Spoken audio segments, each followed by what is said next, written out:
I'd like to welcome all of you to our annual breakfast with the mayors at a very famous Iron Horse restaurant in Westwood. And thank you to Lee, and Sean, and Annie for setting everything up for us. My name is Skip Kelly, and I'm the Vice President of the Pascack Valley Chamber of Commerce. And I'm actually filling in, excuse me, for Robin Malley, who's our president, who yesterday came down with the flu. So I'm really happy to see all of you here, and I think we have pretty much all of the towns represented in Pascack Valley.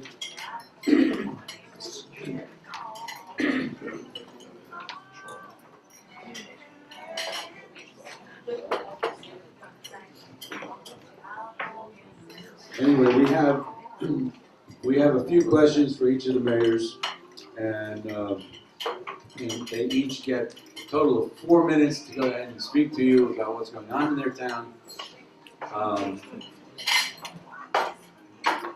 All of you, you don't have to stick completely to the questions. If you have something special going on in town, feel free to say. While we're waiting on our flag, I would like to thank our current Westwood Mayor, John Berkner, for making sure that nobody's going to get a ticket out there.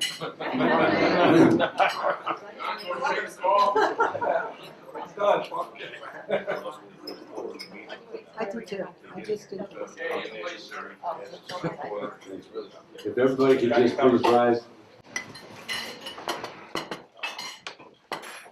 I pledge allegiance to the flag of the United States of America and to the republic for which it stands, one nation, under God, indivisible, with liberty and justice for all. Want to be tired of the governor, sir?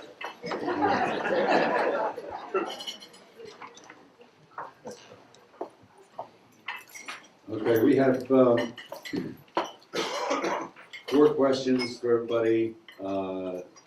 You can, again, you can go ahead and wing it if you have something special going on in your town. First question is, can you provide an affordable housing update? Because I know many of the towns have been dealing with that. What is the status of building that's going on in your town? Park Ridge has the Kennebec Road project. Montvale has a lot of commercial space being turned into housing. Washington Township still has openings in the shopping center. How do the new tax laws affect your town? I know that some of you are talking about the effect it's going to have on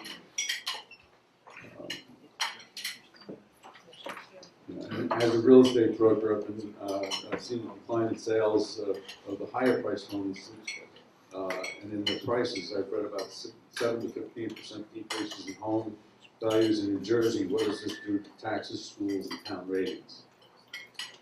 And the last question, which those of you who have downtowns, especially Westwood, Hilton, and a few of the others, when driving through the commercial districts in each town, pedestrians, sometimes on phones, just step into the traffic crosswalks.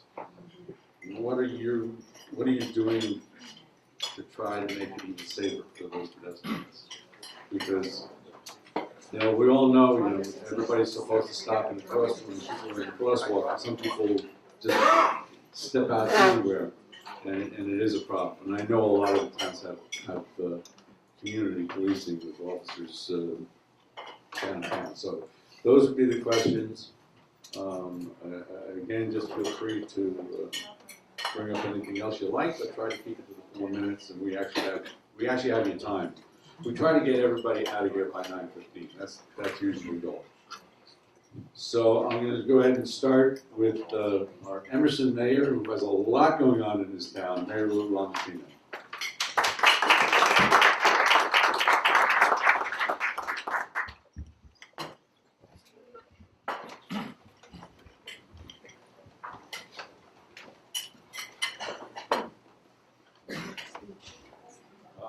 have you, Skip? Got 5 pages.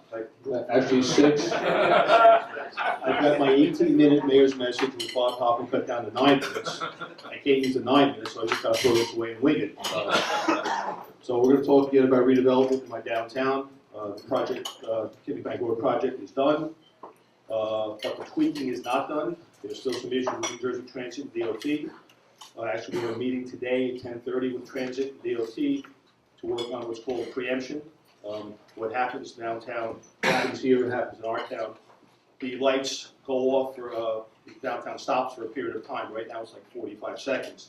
We're trying to get that down to 29 seconds so that traffic begins to flow a little smoother.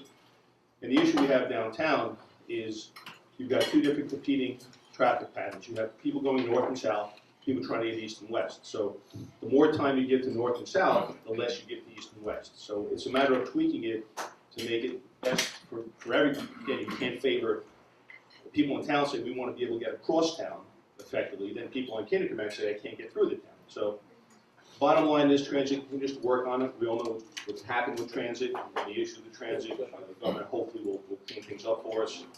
I actually asked the governor to have someone here today to meet with us with transit, so we'll see how that goes. But bottom line is the design is wonderful. Boswell a lot of credit for it. I have had a couple of residents say, design isn't good.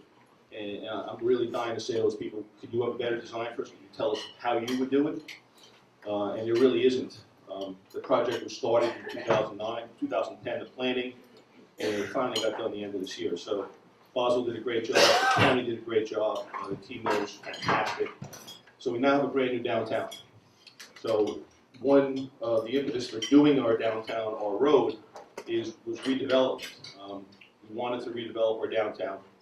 So now we have traffic flows better, and we're trying to get our project on the 147-unit project on Kidney Road between Linwood Boulevard and Lincoln Boulevard, Linwood Avenue and Lincoln Boulevard. You may have read, and I see a Pascack Press reporter is here. He basically took my mayor's assembly message, and I told him you could have gone out and you don't have to listen to me, you know what I'm going to say. But we are being challenged by 2 property owners that control 4 properties, alleging it's not a redevelopment zone. We're presently before the courts on that. We did resolve our affordable housing litigation. Our current RDP is 53 units, 24 of which are already accounted for. The project on Linwood on Kinnicamac accounts for the other 29. So essentially, the settlement requires us to move forward in getting that project done. And what does that mean? We have to, based upon the settlement and based upon what the master said, move forward with eminent domain, which is a word, a phrase that people do not like. Frankly, we don't like it as a council, but it's a necessary evil in our situation to get our project done, number one, but more importantly, to comply with our affordable housing obligation. So because we move forward and have done everything pretty much right, our future need is about 180 units going forward. And that doesn't mean we have to build or account for 180 units. What we had to do is do an overlay zone. And that consisted of allowing 4-story apartments and retail in 2 areas of town. One being in the IM district, which is just south of the Marshall's shopping center, the Marshall's Shopping Center. It's right now consists of a lot of body shops and warehouses and some office buildings. So that zoning stays. Anything that's there can stay there, but we allow owners now, if they choose, to build apartments there. And we give increased density. And that's one of the overlays we had to give. The other one is 8 properties in our downtown, which were formerly in the redevelopment zone, which we took out of the zone. So now we just enhanced the zoning, which would then allow these people, if they choose, to build apartments.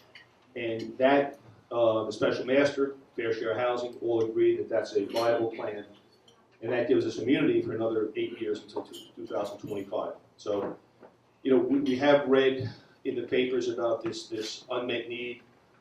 It's a little bit misleading because, again, no one is going to make any town build 220 units, which was our unmet need right now. The issue is the realistic development potential, which is based on a vacant land adjustment. I know a lot of these words are just roll over some people's heads, but it's very complicated. Vacant land adjustment basically means you may, the fair share may say you should bill this amount, but if they don't have the land to do it, you're not required to do it. So I know a bunch of these towns have settled, and I know that's one of the questions you want to have some mayors, Mike from Montvale, have unsettled issues, and they're going to tell you more about that. But good news is we settled our issue, and looking forward to getting the project done. Lastly, I'll talk about our downtown. Our downtown was dangerous before the work was done. We now have 3 lights, and it's interesting, it's when I first met with Jim Tedesco in 2014, he was questioning, why so many lights, but I think that's important to downtown safety, where instead of having 1 light, now we have 3. The cars are stopping more frequently, and people have a better opportunity to cross the street.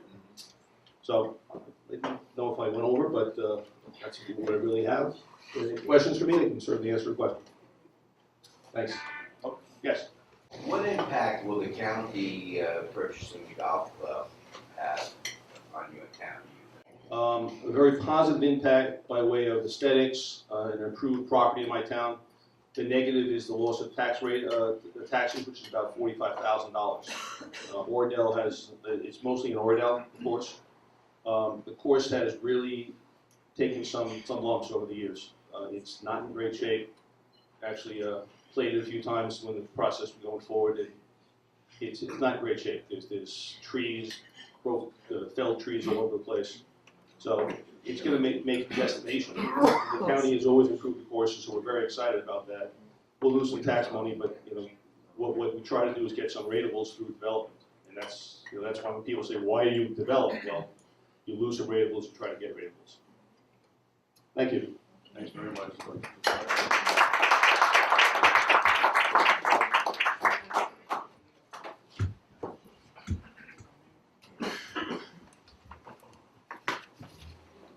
Okay, our next mayor is Mayor John Rucco of Hillsdale, who just started this past year, so we'd like to have him give us some visions on what he'd like to do in town.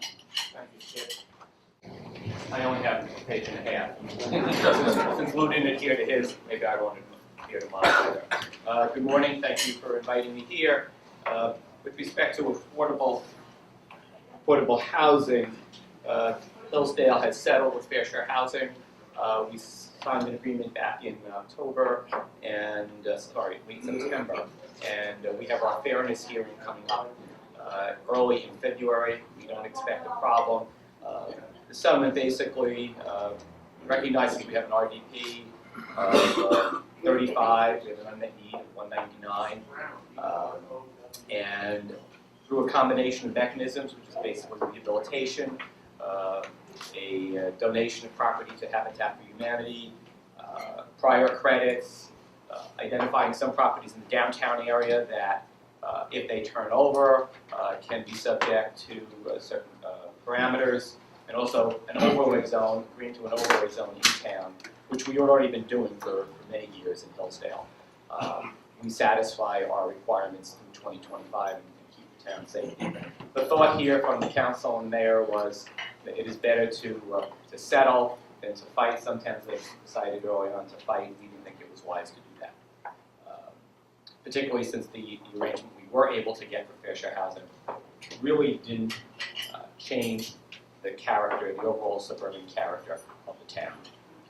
With respect to the new tax laws, our residents rushed in at the end of the year. They paid about $2.5 million of property taxes to try to avoid. I think that was pretty low. I heard other towns around this area were in the $4 million range. There's a squeeze, right? I mean, we all recognize it. Congress's decision squeezing the homeowners here in this area. And the squeeze is also going to hit us in Hillsdale particularly hard because we have our garbage contract coming up for renewal. So our preliminary information is it's going to be quite costly moving forward. We went out to bid. The bids were not very good for us, and we decided to do a rebid to see where that takes us. The situation is not helped also by the state's failure to take up the 2% interest arbitration cap. We don't have a police contract coming up this year, due in 2019. It expires at the end of that year. So without that type of mechanism to help the municipalities, I think it's going to be a difficult slog for us. With respect to safety, pedestrian safety, I'm proud that we have a fine, excellent police department, community police department, headed by Bob Francavilla. He has been very proactive, along with our council, to install signs, different forms of signs. If you've been through downtown Hillsdale, you see the flashing stop signs. You'll see we've installed speed meters on Broadway and on Hillsdale Avenue. They all have an effect. And as I like to tell the chief, it even stops me from when I come down Broadway and I'm going 5 miles over the speed limit. And you see the things say like 30, 30, 30. You slow down. It has an effect. With respect to the cell phone issue, that's a tough one. I was walking with my wife on Hillsdale Avenue, I guess it was in the fall, and I saw a car stop, the light, and the passengers consisted of, well, passenger was a young gal, high school gal, I guess, she was about 16, and the mom was driving, and as soon as she came to the light, mom took out her cell phone, and she started to text. And I looked over, and I went like this, and mom continued to text. And I said, not only is it bad for the direct impact that it's going to have on her, but also she's setting a bad example for her child. So I don't know what to do with that. We enforce the laws in Hillsdale as best we can. I've spoken to the chief about it, and it's on his radar screen. With respect to the town in general, one thing we're trying to do is redevelop the industrial area west of Patterson Street. That is a prime focus. But as you know, Waste Management ran a transfer station there for many years. Their roof collapsed, they left, but they held on to the property. They got permission to renew the permit, and we're working with the state and the ECUA to try to prevent Waste Management from coming back. And the reason for that is they have not had the need for that transfer station in close to 4 years.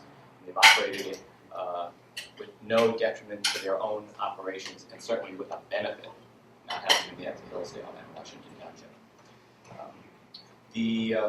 The other matter that I'd like to talk about is the floodplain acquisition plan that we've set in motion. I compliment Westwood. I think they've done this for quite a while. This is a program where we identify properties, and the properties we're identifying are the properties behind Kings and Beechwood Park area. And we'd like to set up a long-term program where we can buy out those properties little by little with the help of the state and the county. But to do so, you need to start with a floodplain acquisition plan. So we've enlisted Rutgers and the Land Conservancy Group to help us and guide us through that process. But it's a long-term process. This isn't something that occurs in a year or 2 years. Once you have your plan in place, you've got to start thinking about the financial and how you're going to do it if you want to be willing to sell. So it's something that will reach its fruition, hopefully, when I'm no longer mayor, 20, 30 years down the road. But someone has to start and bring that piece of property back to its natural purpose, which is the state absorbing floods. Am I out of time? Not yet. Yes, I am. Any questions? Thank you.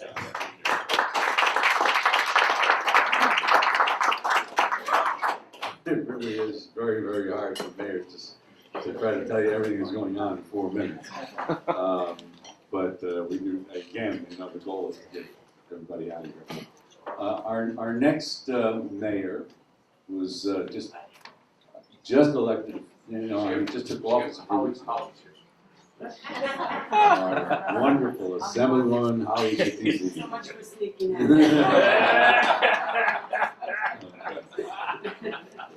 Anyway, the new mayor of Washington, the township of Washington, Peter Calamari.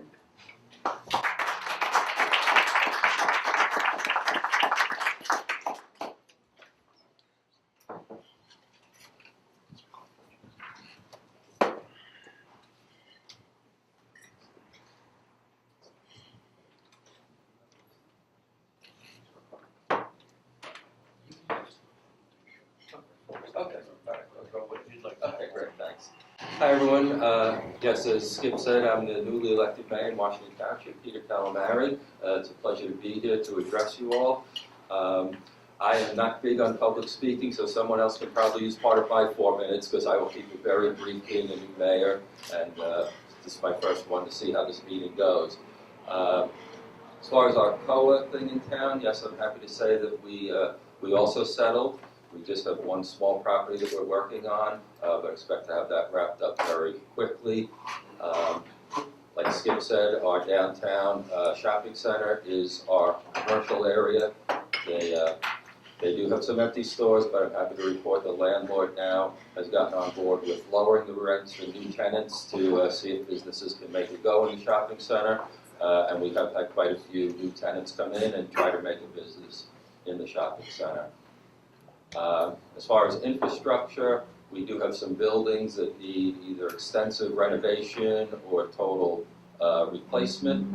I'm happy to say I met with the county engineers on Monday to address our infamous intersection at Pascack and Washington. Those of you who have traveled through there, I'm sure, are welcome to hear that we're restarting that project with the county, and look forward to doing great things with them. And the state of Washington Township, I want to say, is good overall. We're in good shape. The tax thing, we also had quite a few residents who prepaid, and that will affect us like it will affect every town as far as what the feds are doing with the taxes and the SALT deduction. That's about all I can think of. Thank you very much.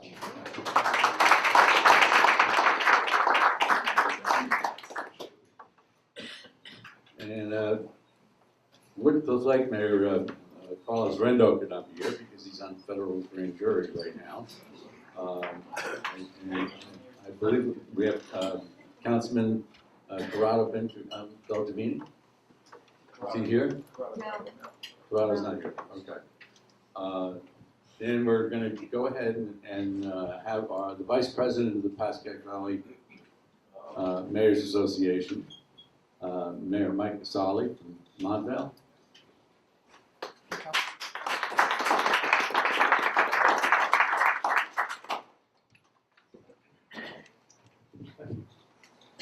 We went from 9 pages to 1.5 to just a So tomorrow morning at about 10 o'clock in room 424 in Hackensack, the judge will be signing off on our fair share housing agreement. Highly likely it will go through without any issues. With his signature, we will have 615 housing units coming into Montvale, with about 70 or so in progress as we speak. Our housing stock will go from 2,900 houses to 3,500 houses in a few years, from 9,000 in population to 12,000 in population. There's an American saying, I will add a Mongolian twist to it. You have a lemon, make lemonade. Shut up and make lemonade. So we will have $4.5 million in additional tax revenue from these developments. That money is going to be used for different projects, for the road projects, for enhancements of our services. We have a new firehouse that will be completed this month. We hired a full-time rec director last year to take care of all the different activities for the additional populations that's coming in. And we have a school committee that's going to talk about how we're going to handle additional students coming to town. We're expecting anywhere between 120 to 200 students coming in from these developments across the pre-K to 12. So we're trying to be ahead of the curve with that. I'm pleased to say that the community is very supportive. No one can say that we did not fight. We shoved, we pushed, we huffed, and but at the end of the day, this is the right thing for our town. It came down to either the court decides what they want for our town or what we decide for our own town. And we took the latter. We have Wegmans. Have you been to Wegmans? If you haven't, you should. Mention my name, you get no discount. I'm pleased to also say that the traffic was a big concern. The traffic has been calm. The the roads widening and 9 intersections were changed with new traffic lights. We haven't had any issues. We're keeping an eye on it with the new stores coming in, 13 stores. Where Mercedes will be 350 units and probably 12 also stores. Memorial Sloan Kettering is coming in June. And as we have nothing else to do, we were hit with a federal lawsuit last year for the E-roof, we being on the border of New York. I don't know how this happens, but we have houses where the front yard is in New York and the backyard is in New Jersey. Someone thought that was cute. So we have to deal with that. So with all due respect to all the lawyers in the room, I told the lawyers to step aside and let the rabbi and myself work this out. And for the last 3 weeks, we've been working one-on-one with the issue. And next Tuesday, on the 30th, we'll be presenting the council with a resolution to approve that will accommodate those who need the E-roof to practice their religion, and it will also accommodate our town and keep the rule, the load rule in town. I think the plan is probably the cheapest way to do it. It will not cost us. It will cost us a small amount, but not as much as the other towns are going to be spending on it. 100,000, close to $1 million. So it's an issue we have to deal with, and it's been in the papers. And hopefully by next week this will be resolved. We have a town hall meeting on the 31st, so the town can come in, ask any questions that they want to ask. We'll have the maps. We'll have everything set up for that. That's all I have. I wanted to share on this small piece of paper. If you have any questions for me. Hey, Mike, Yes. you mentioned the additional housing is going to happen in schools. How is that additional housing going to affect the volunteer services like the fire department? Yeah, so the new firehouse, we actually have more volunteers who want to come in and more people who want to volunteer because they want to be part of that service. The Triborough ambulance, the same thing. So there's a small committee that we just formed. We'll start meeting February 1st to talk exactly about that, how we're going to handle with all the new services. We may have to hire more police officers.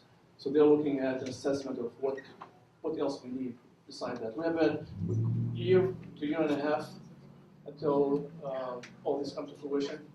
Yes, ma'am. With the additional revenue you'll be getting, tax revenue, will you be considering forming your own DPW again, or are you going to remain? It's not on the table now. This has been working fine for us. We are reviewing it. As a matter of fact, at 12 o'clock today, I'm meeting with the DPW superintendent to see what his needs are and the department's needs. So it's not on the table now, but we review that every few months, every year or so. Thank you.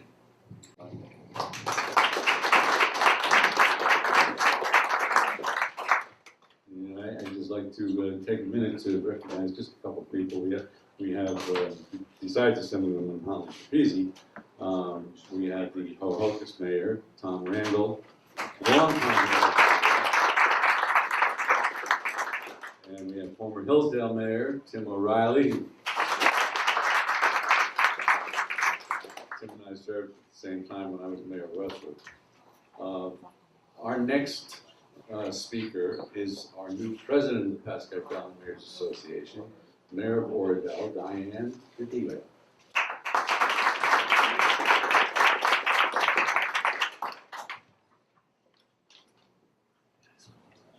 So where are these 4 questions? You want any questions? Yeah, I do. Okay. So I brought a book, but no, I'm not.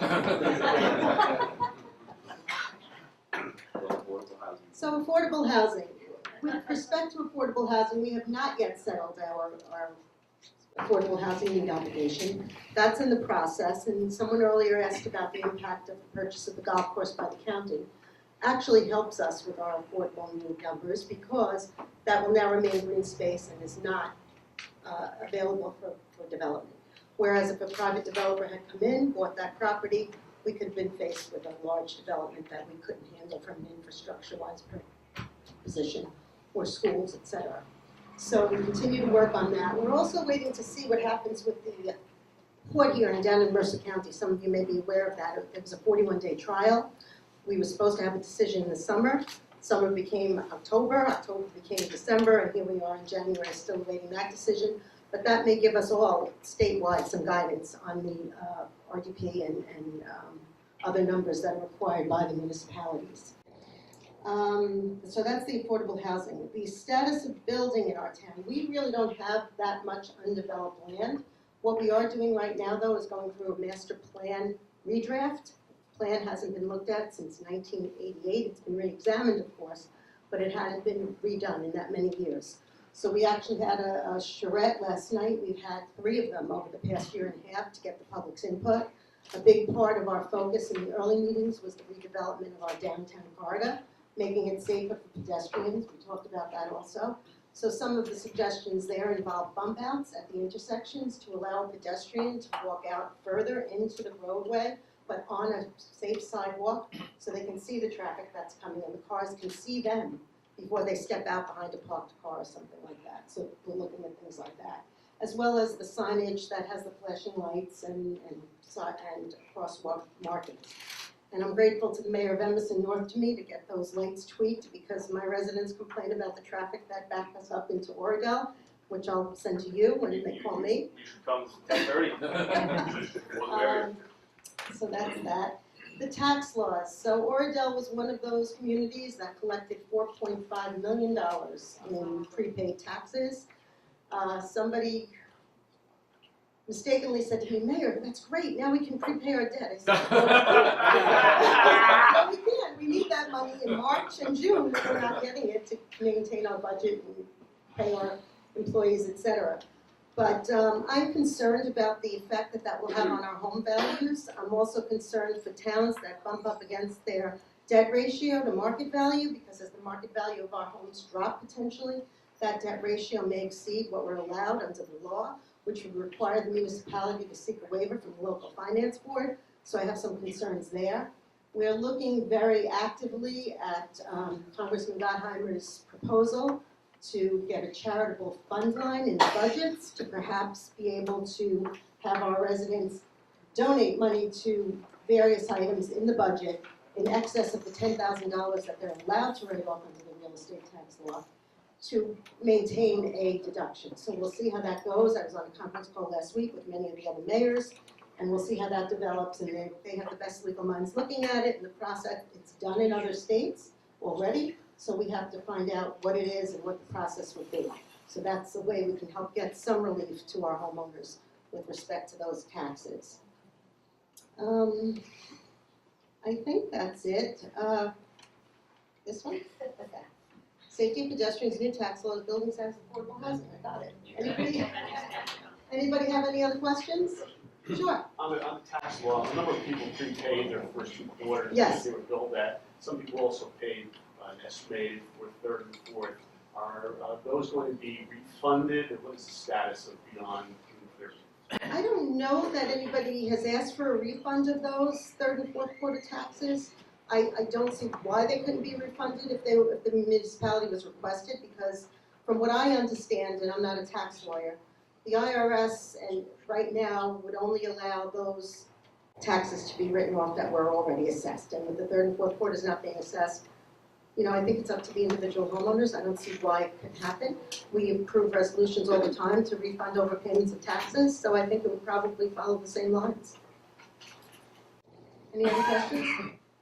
Thank you, and I wanted to thank the 9 fellow male mayors who voted me president of this association.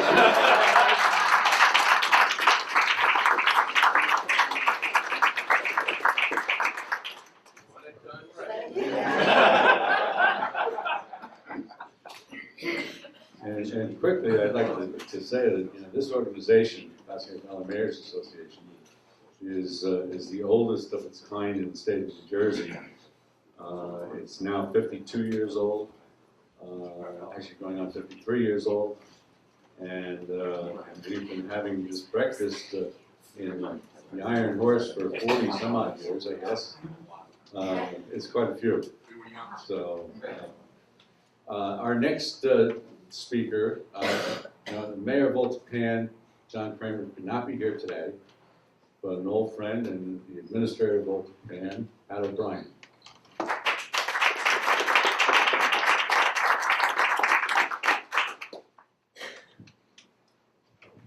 Thank you, Skip. I have no papers. Custom as I am at public speaking. Affordable housing in Japan is going to be finalized in a week or so at the court. We did okay. The overarching issue for the future, and I'm always about the future. If you know what's going on now, you can deal with the future successfully. So the unmet need concerns me because the numbers are astronomical. And the fact that fair share housing of New Jersey is the intervener bothers me to this extent. People think fair share housing of New Jersey is New Jersey entity. It's not.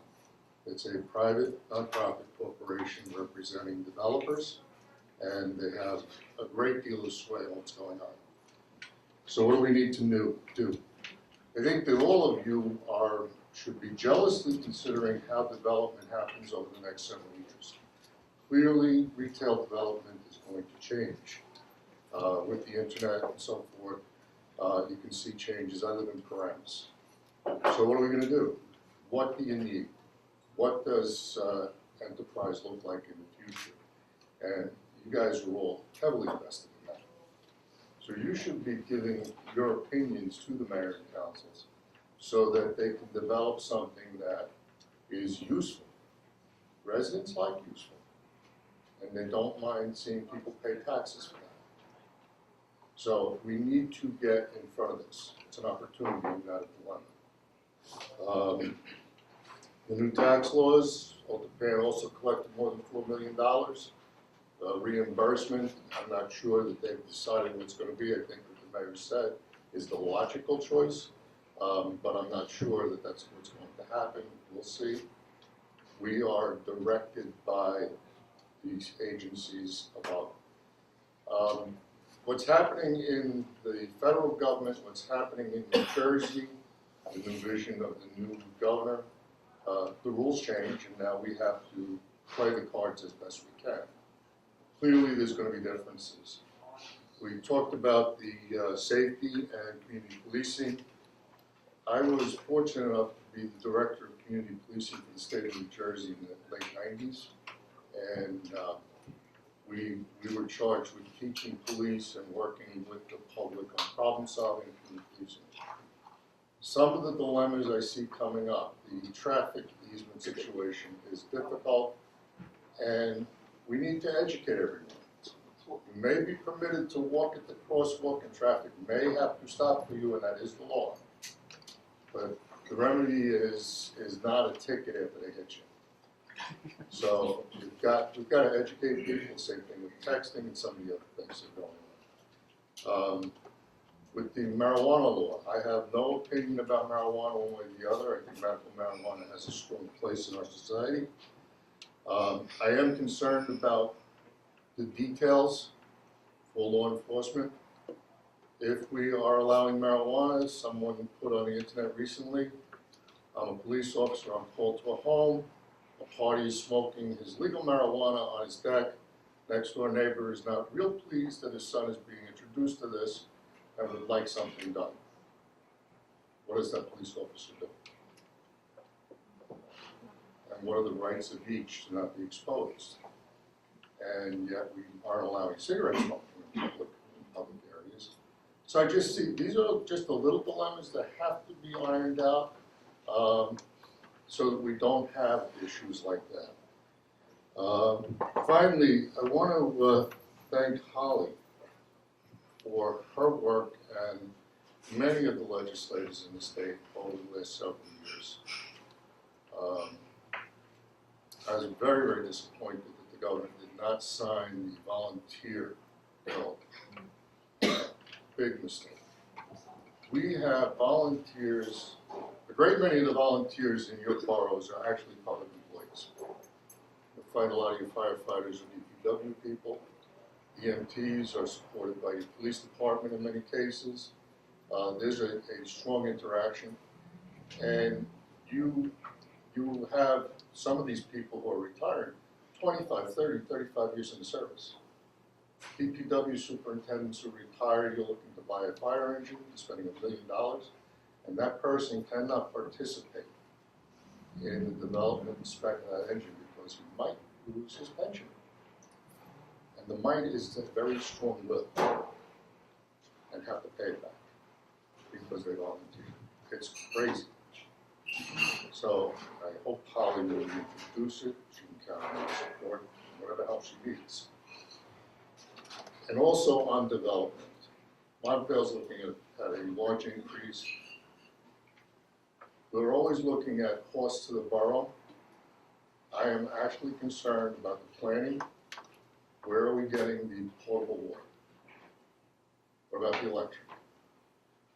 We already have the pipelines trying to increase service by increasing pressure. That's based on today's need. Where are we getting the gas? How are we dealing with the waste? These questions, I don't see that we've got the ability to flex into that. These are enormous issues that are part and parcel of the development that we may be looking at. So we have to do more planning, more understanding of all of the other things. And we also are going to be faced with no longer having the interest arbitration rule, the 2% cap, but we still have a 2% cap. That's going to be very interesting as the members of the bargaining unit come in and say we'd like 4% and we'd like to catch up on this, and we'd like to reduce our contribution to our insurance. Fair, there's only one place to find that money, and that's in the rest of the budget. And I got to tell you, managing a borough, there isn't a lot of extra money. It's just not there. So knowing these things is the important thing. How we deal with them successfully is the next most important thing. And I think they can be dealt with successfully and can be dealt with in a way that everyone walks away feeling like we did a good job, and that's what's important. So, any questions? Thank you very much. So you said the unmet need figures concern you, but they were astronomical numbers. Can you be more specific? I'd rather not, but they're clearly 10 times the number, and it's a future need. So it's not, we need to do it in 5 years, that kind of thing. But we're acquiescing, all of us, not just, are acquiescing on that future need number, so we can get past now. And there's nothing wrong with that, Okay. but I don't know whether that's going to be a slight wedge or a sledgehammer in 2025. Okay, Thanks a lot, Brad. Also, Park Ridge, Mayor Keith Pascack could not be here today, but he has sent two of his officials. I'd first like to introduce the new borough clerk, Maggie Jean Domenico. If you can just say hi. And their borough clerk, Julie Falkenstein, is going to come up and say a few words.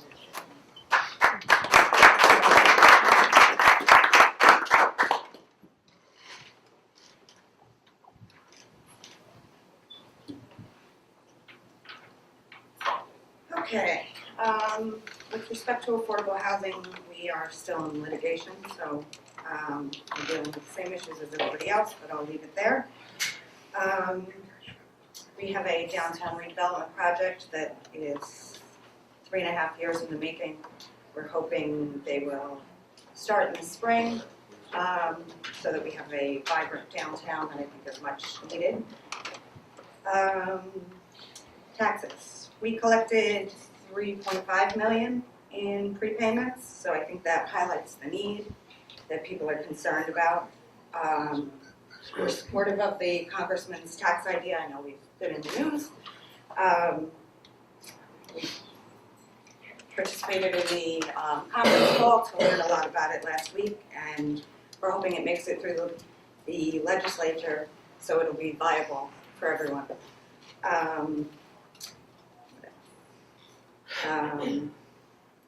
For pedestrian safety, we actually made a decision last night that our TV station, PKRG, with the police, we'll be releasing a PSA to talk about that issue. So that's everything. Thank you.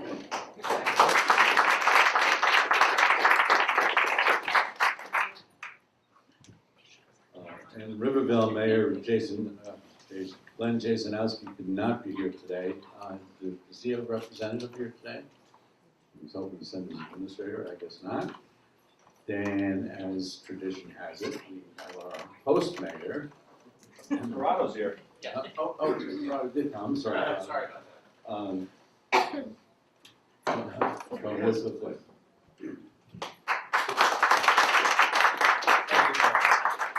First, I want to apologize for being late. I thought it was a 9 o'clock start, not an 8 o'clock start, so I'll apologize. So I know I missed some of the meeting, but just from hearing the last few words, we are all facing some different needs in our towns and infrastructure. I think that Woodcliff Lake has been, working with our neighboring towns as best as we can to try to help in some of this. We were able to settle our housing needs recently, which was a good thing. And I think that some of the other towns will probably be working towards the same. Holly's been a big proponent of trying to come up with some creative ways of solving some big problems in our area, and I thank you very much for that. We've been a big supporter of some of your actions over the last couple of years, and I appreciate your efforts.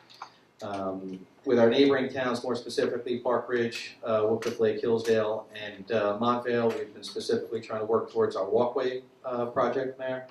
And I know Mayor Keith can't be here today, but I spoke to him just the other day, and we're going to try to see if we can kick that off early this year and get that started. Again, I wasn't really prepared to speak anything today, but I appreciate the time. Thank you very much. All right.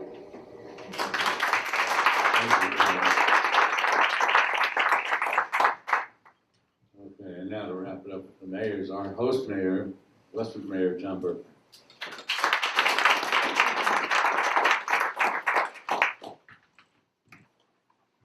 Thank you, Skip, and big thank you to Lee Tremble and Annie and Sean. Every year put this thing together, and it's really, I think it's a great morning, and thank you all for attending and being here to hear what the mayors have to say.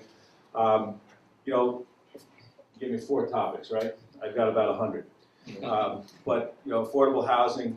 I don't think that there's a bigger expert in the room than Mayor LaMattina in Emerson. He's really done an outstanding job working with us, working with the mayors, getting his town in order. We face the same, I shouldn't say the same, we don't have the severe numbers that we're dealing with as our friends in Montvale and Park Ridge. But we're very close to a settlement with fair share housing. So right now, I think it's very favorable. I can't say that we really take a lot of credit now. I think a lot of the credit goes to the forefathers in Westwood who had the vision many, many years ago to construct senior citizen housing, which really helped us offset a lot of our need. So the Westwood House has really taken a huge burden off, and it's provided a tremendous asset to the community for our senior citizens and otherwise disabled individuals who require special and low-income housing. So we're really grateful for that. When we look at what's going on in town and development, we finally have developed Ford property right next door, and you can see it's a really beautiful, beautiful development with there are 12 apartments, luxury apartments units, and a self-storage facility, which is kind of a unique application in the downtown business district. But it really works. It doesn't really increase traffic in the area, but it does promote the aesthetic that we try to establish and try to maintain in our downtown business district, which again makes Westwood a very attractive place for business and commerce to come into. We are indeed the hub of the valley, so we do see a lot of traffic. Pedestrian safety has something that it's not new. It's getting some press lately, but these are pedestrian safety initiatives have been undertaken in Westwood, certainly during my entire tenure. I guess most notably is the intersection and railroad modernization projects that were undertaken and completed, which really did a tremendous service to improving pedestrian and vehicular traffic and flow throughout the downtown business district. We've had some high-profile issues where we did have some accidents in our downtown business district. with regard to pedestrian and vehicular crashes. Those are unfortunate.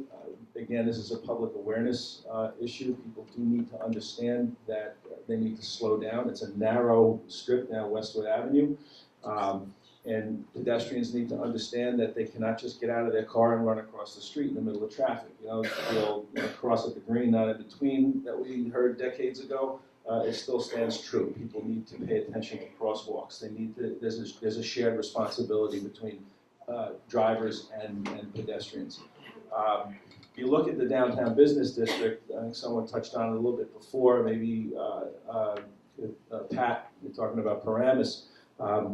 Westwood has always been kind of ahead of the curve on what's going on with commerce and retail in the downtown business district. We're a very viable community here, and we've always been ahead. The model has changed. Malls are changing from just strictly a retail to they're becoming destinations. Well, the motto in Westwood for our Chamber of Commerce has always been Destination Westwood, right? People come here, they flock to Westwood. Why? Because we have a tremendous inventory of unique shops. We have a variety of restaurants, multi-ethnic restaurants.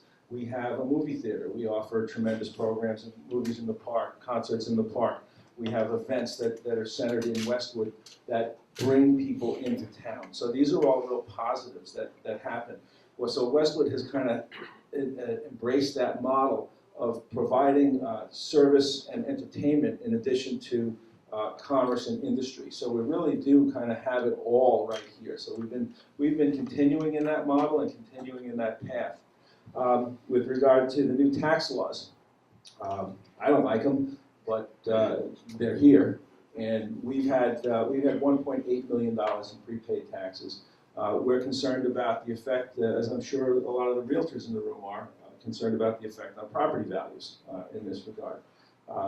But we are certainly listening to some of the proposals that are coming out of Congressman Gottheimer's office. So we'll be paying attention to what's going on with regard to our ability to set up these charitable trusts. If it's something that we can do, I certainly would support it, because anything that we can do to provide any tax relief to our residents would certainly be welcome in my eyes. Building status, there's not a lot more that we can do. We do have, again, as part of our fair share plan, we have some overlay zones that we're considering, but again, since we haven't settled, I don't want to get too deep into what's going on with what our unmet need is, what our RDP is, but we are very, very close to settling that. I look at our infrastructure initiatives, and these are something that I've been very, very proactive with over the past 10 years. Right now on 3rd Avenue, we're working with PSE&G to replace the high-pressure, low-pressure gas lines, replacing them with high-pressure gas lines to improve delivery and safety and reliability of our gas services. We're working with Suez Water to, they're going to be replacing a water main along 3rd Avenue once PSE&G is out of the way.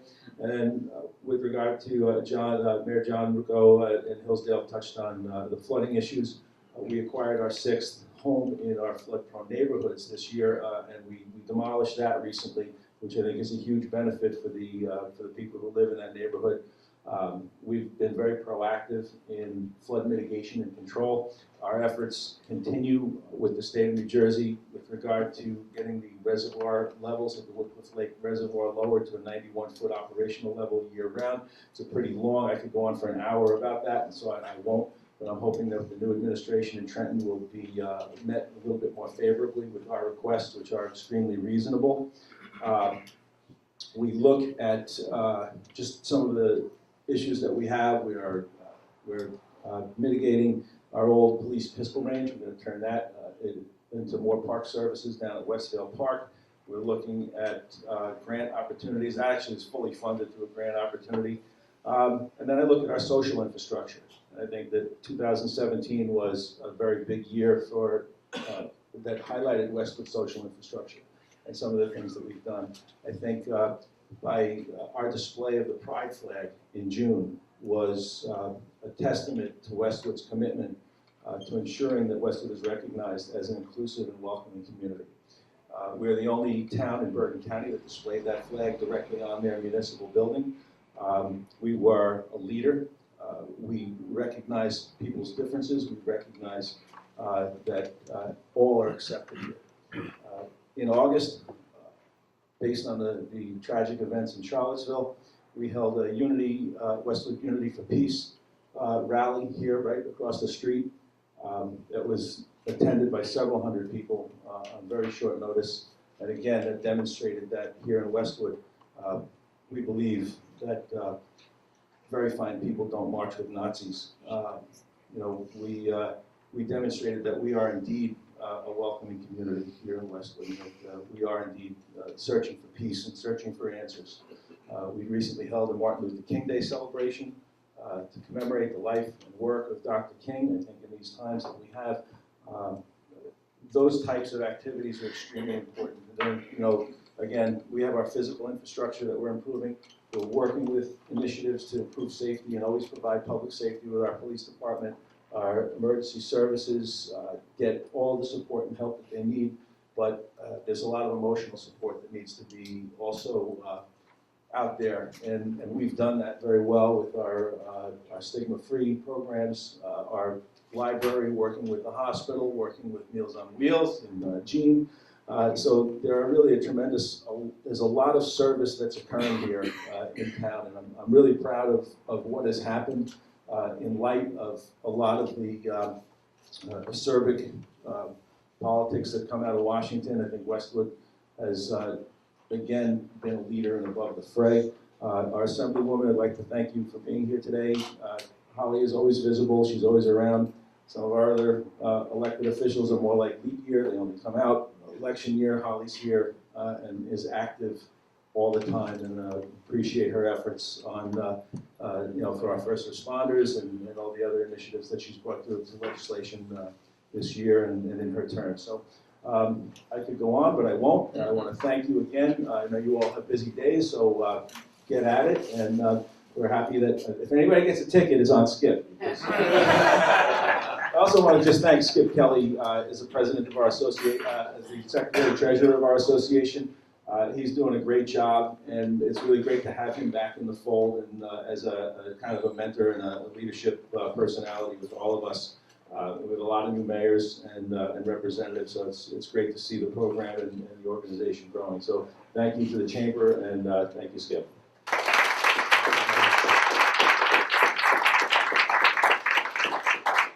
As the host mayor, we went ahead and allowed John to take Riverdale's time too.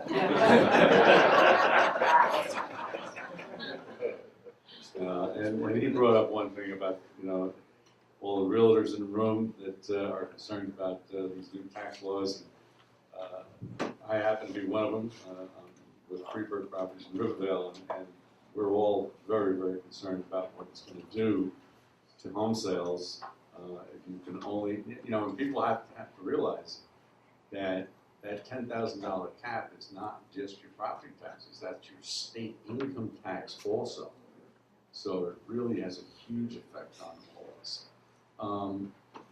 Just before I draw the winner of the raffle, the door prize, I would like to give our Assemblywoman Holly Shapezi just a couple minutes to say hello and a few of the things what's going on. She's probably the hardest working legislator in New Jersey, and also happens to be my niece.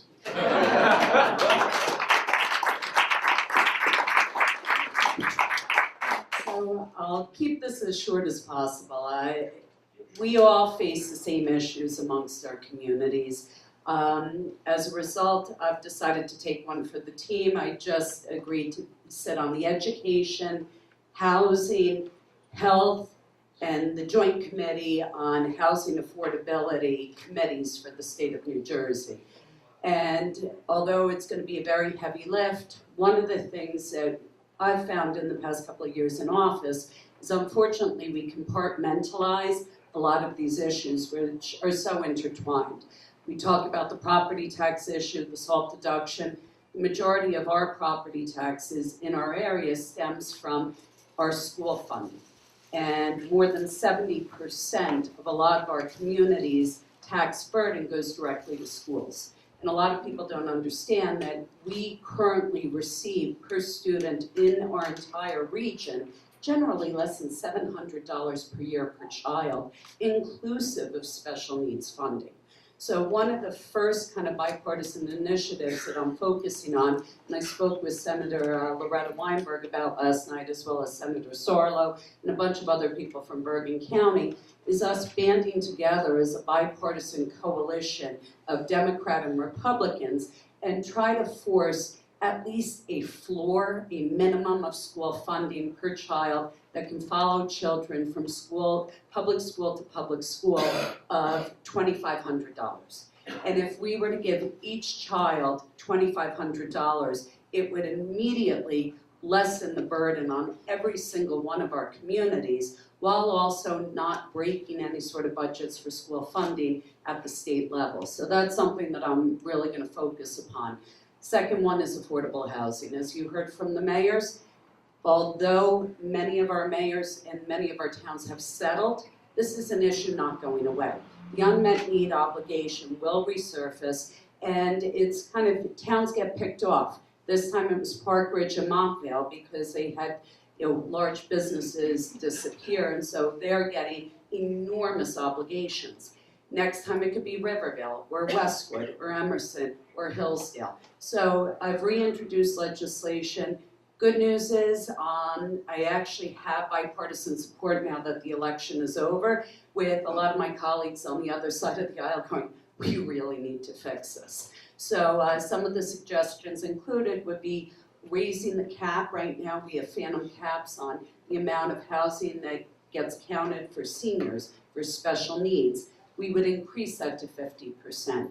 There are some pilot programs that we're discussing that would allow foreclosed homes to be utilized towards that obligation. There's a whole host of out-of-the-box thinking that we're looking at where we can kind of fulfill the spirit of the affordable housing, as well as provide it in a better manner without utilizing every single last piece of open space that we have left in Bergen County. Tax issues, we're looking at everything at the state level as well, including being able to deduct and get rid of the cap at the state level for the $10,000. Looking at viable options. Right now, the charitable deduction doesn't look like it'll work in what's been proposed, but there may be alternate ways to do it. So we are looking at that as well. And we're out here fighting for our communities. A lot of big issues coming down the pike. Do towns want to have resolutions to allow or disallow marijuana sales? That's going to be a big one.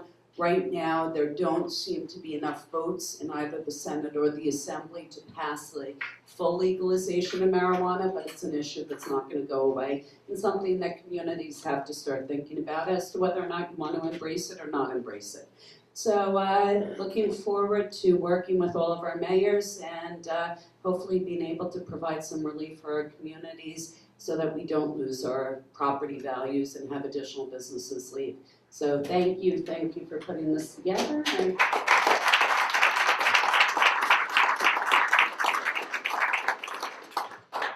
okay, I would like to thank all of you for coming today. I would like to thank all the chamber members that are here today who have really been the ones that are responsible for putting this whole thing together and making sure that we get more and more people every year. They've done a great job. And the last thing, we have a tradition where we have a picture of all the mayors and their administrators and everything, by the fireplace. So please don't run out right away, mayors and administrators. And that's about it. And once again, I want to just thank the Trimble family for all they do. Thank you.